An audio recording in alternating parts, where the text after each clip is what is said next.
Пробуем сладости из пятерочки, вторая часть. И у нас осталось вот таких вот 2 мили батончика с шариком. Какого начнем? Давайте начнем с белого, потому что белый шоколад я люблю меньше. И как бы вдруг молочная кажется вкуснее, и мы им как бы закусим. Красивенький такой. Чувствую только белый шоколад и прям приторный запах. Смотрите, тут прям шарик.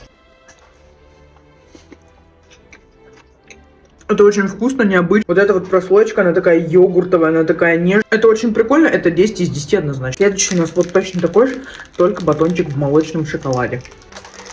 Блять, ну все, ну минус, товарищ.